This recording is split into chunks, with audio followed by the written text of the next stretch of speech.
Hey, Joyful Journeyer. Anita Adams here, your host, and welcome to the show.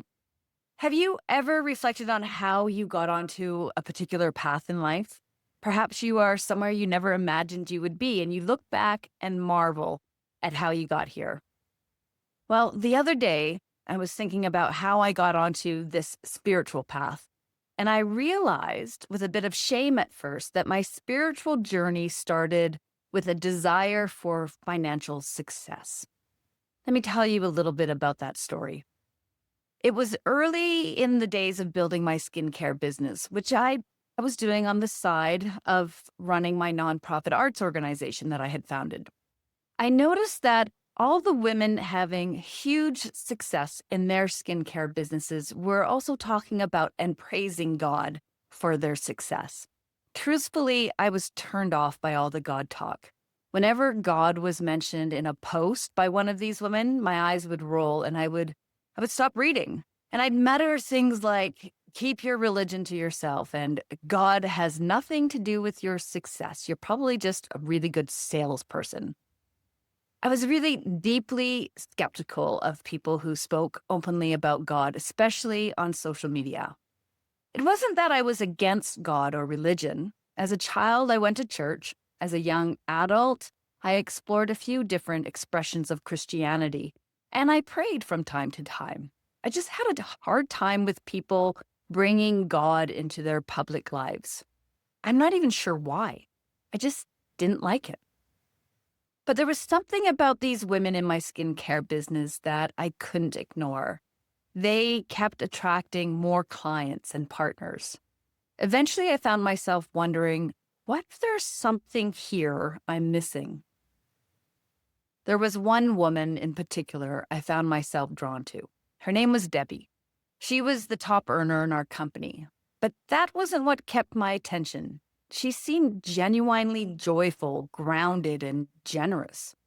I reached out to Debbi once with a question about something. I can't remember exactly what, but I remember the warmth of her response and how she made me feel seen.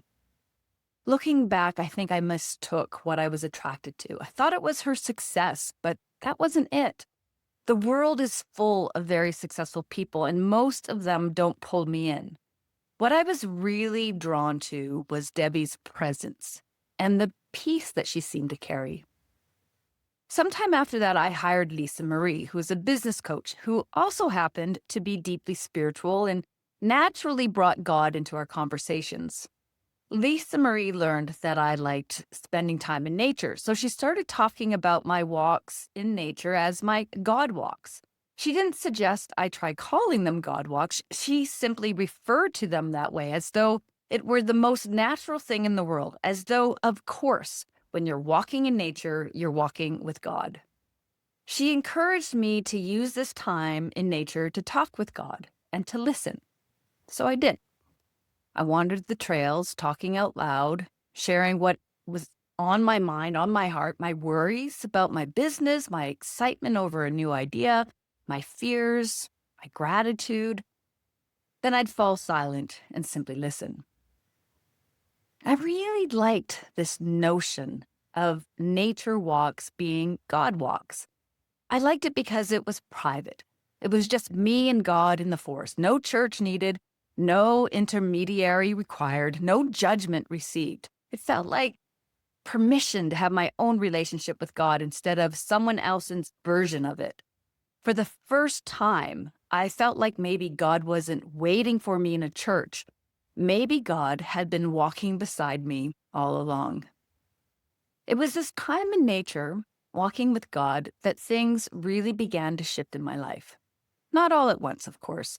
And it's only in hindsight that I can see how perfect the timing was. I started working with Lisa Marie in 2017 and going for these God walks once or twice a week. By the time the pandemic hit a few years later, a spiritual foundation had begun to take root. That foundation provided some comfort and helped me navigate the inner turmoil that the pandemic had unleashed. I was still a mess, to be sure, but I can't imagine how much more difficult that time would have been without that grounding practice that not only carried me through, but also helped me step into an entirely new beginning. It has been over a decade since I first became curious about what it might mean to more intentionally invite God into my life.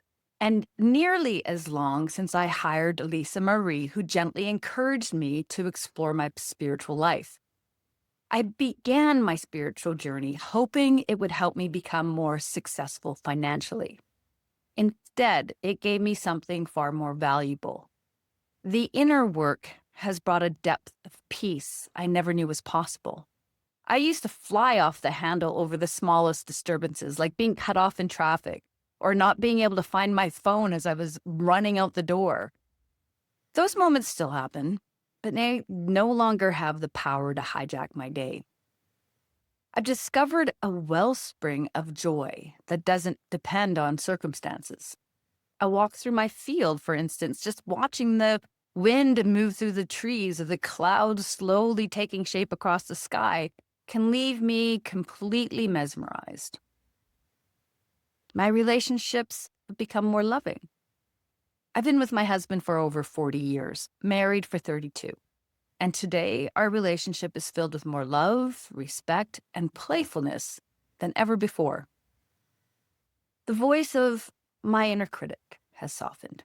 The fears, self-doubt, and insecurities that once ran the show have loosened their grip. I still hear that critical voice from time to time, but now I can recognize it for what it is, a collection of thoughts, not the truth of who I am. There is incredible freedom in realizing that I am not my thoughts. Life hasn't been perfect, but it does seem to unfold with greater ease and grace. Unexpected opportunities continue to appear both personally and professionally, and my financial needs are always met. Now, I can't help but smile when I think about why I first turned a curious eye towards spirituality.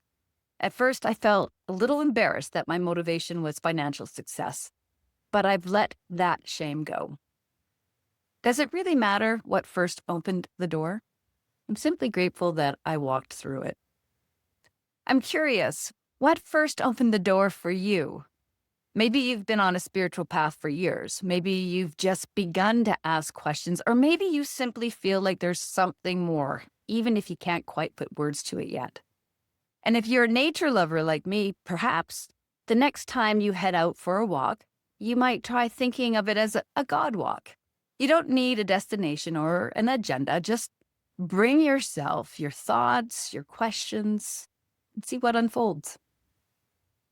I'd love to hear what first opened the door for you or what your own God walks are teaching you. You can find my contact information in the show notes, so please reach out and share. Thanks for joining me today, Joyful Journeyer. Until next time, may you find more peace, a little more joy, and perhaps even a whisper of the soul along the way. Bye for now.